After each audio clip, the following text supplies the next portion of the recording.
الرحمن الرحیم۔ پیارے بچوں السلام علیکم۔ آج ہم ہاتھی کا وزن اس کا دوسرا حصہ پڑھیں گے۔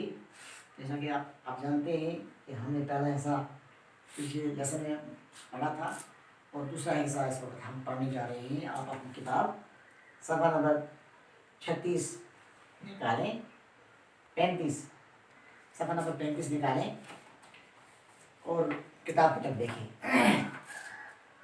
یہ سن کر بادشاہ بہت خوش ہوا، وزیر کو ہاتھی اور روپیہ ملاح کے ساتھ کر دینے کا حکم دیا اور خود بھی درباریوں کے ساتھ دریا کی طرف چلا۔ شہر میں یہ بات مشہور ہو گئی، اس لیے بہت سے تماشائی بھی دریا کے کنارے طرف روانہ ہوئے۔ بادشاہ، درباری اور عام لوگ وہاں پہنچ گئے تو ملاح نے ایک ناؤ کو کنارے کے قریب لا کر کھڑا کیا۔ ہاتھی کو اس پر سوار کیا گیا۔ ہاتھی کے بھوج سے ناؤ کا کچھ حصہ پانی میں ڈوب گیا۔ جہاں تک ناؤ پانی میں ڈوبی تھی وہاں ملاح نے نشان لگا دیا اور عرض کی، حضور ہاتھی کا وزن اتنا ہے۔ اب ہاتھی کے وزن کے برابر روپیے تولنے کے لیے ناؤ کو اس نشان تک پانی میں ڈبو دیا۔ اس کے بعد ناؤ میں روپیے بھرنے کے لیے کہا گیا۔ بادشاہ کے حکم سے لوگ ناؤ میں روپیے بھرنے لگے۔ ناؤ پانی میں نیچے ہوتی گئی۔ جب نشان تک ناؤ ڈوب گئی تو ملاح نے کہا، بس اب ہاتھی کے وزن کے برابر ان روپیوں کا وزن ہو گیا۔ بادشاہ اور درباری ملاح کی اس تدبیر سے خوش ہوئے اور اس کی عقل کی داد دی۔ اسے اتنا انعام دیا کہ وہ بڑا دولت مند بن گیا۔ بادشاہ نے ناؤ میں بھرے ہوئے روپیے یتیموں، بیواؤں، محتاجوں اور مسکینوں میں تقسیم کروائے۔ پہلے بچوں، جیسا کہ آپ جانتے ہیں کہ اس کے پہلے حصے میں ہم نے پڑھا تھا کہ ہاتھی تولا کیسے جائے، تو ایک ملاح نے ایک تجویز پیش کی۔ تو ملاح نے بادشاہ سے کہا کہ آپ ایک ہاتھی اور اپنے درباریوں کو میرے ساتھ بھیجیں۔ تو ملاح نے ہاتھی کو دریا کے کنارے لیا اور دریا کے کنارے کشتی کھڑی کی اور کشتی پر ہاتھی کو سوار کیا گیا۔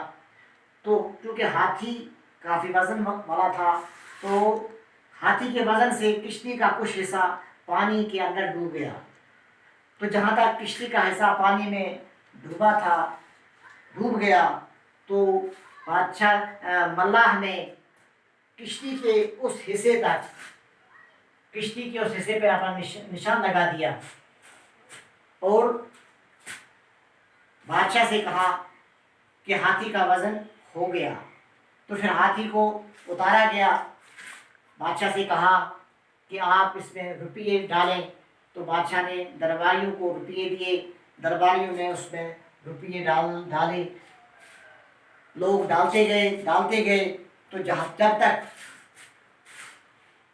کشتی کا وہ حصہ ڈوب گیا اور اس نشان تک پہنچ گیا، جب وہ کشتی کا وہ حصہ اس نشان تک پہنچ گیا تو ملاح نے کہا کہ ہاں اب اس کا وزن برابر ہو گیا۔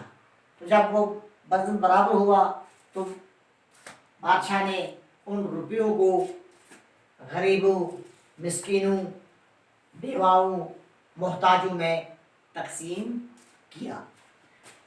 تو پیارے بچوں، اس میں کچھ لفظ ایسے آئے جو تھوڑا مشکل ہے آپ کے لیے۔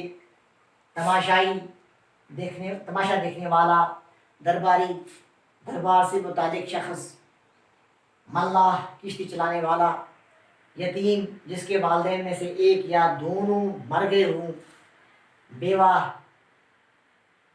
وہ عورت جس کا شوہر مر گیا ہو، محتاج یعنی ضرورت مند، مسکین، غریب۔ تو پیارے بچوں، بادشاہ نے یہ پیسے یتیموں میں، بیواؤں میں، محتاجوں میں، مسکینوں میں تقسیم کیے۔ تو یتیموں جو ہے یتیم کی جمع ہے، بیواؤں جو ہے بیوہ کی جمع ہے، محتاج کی جمع ہے، مسکین کی جمع ہے اور تدبیر کی جمع ہے۔ تو اب مشقی سوالات۔ پہلے بچوں، آپ کو معلوم ہو گیا کہ ہاتھی کیسے تولا گیا اور ہاتھی پر تولے ہوئے پیسوں کو کس طرح تقسیم کیا گیا؟ تو پیارے بچوں پہلا سوال ہے ہاتھی کو کس طرح تولا گیا؟ تو اس کا جواب آپ جانتے ہیں، اس کا جواب یہ ہے ملاح نے ناؤ کو دریا کے کنارے کے قریب کھڑا کیا، ہاتھی کو اس پر سوار کیا گیا، ہاتھی کے بوجھ سے ناؤ کا کچھ حصہ پانی میں ڈوب گیا، جہاں تک ناؤ پانی میں ڈوبی تھی وہاں ملاح نے نشان لگا دیا، تو اس طرح ہاتھی کا وزن کیا گیا۔ سوال نمبر 2، بادشاہ نے نظر کے روپیے کن لوگوں میں بانٹ دیے؟ تو اس کا جواب ابھی آپ نے پڑھا لیسن میں کہ بادشاہ نے پیسے کن میں بانٹ دیے؟ بادشاہ نے نظر کے روپیے یتیموں، بیواؤں، محتاجوں اور مسکینوں میں تقسیم کروائے۔ تو پیارے بچوں یہ ہمارا لیسن جو تھا یہ آج ختم ہوا، اس کے سوالات بھی ہم نے کیے، تو آپ اپنا کاپی نکالیں اور کاپی نکالنے کے بعد یہ اپنے کاپی پر لکھیں اور سوالات بھی لکھ کر ان کو یاد کریں۔ شکریہ، والسلام۔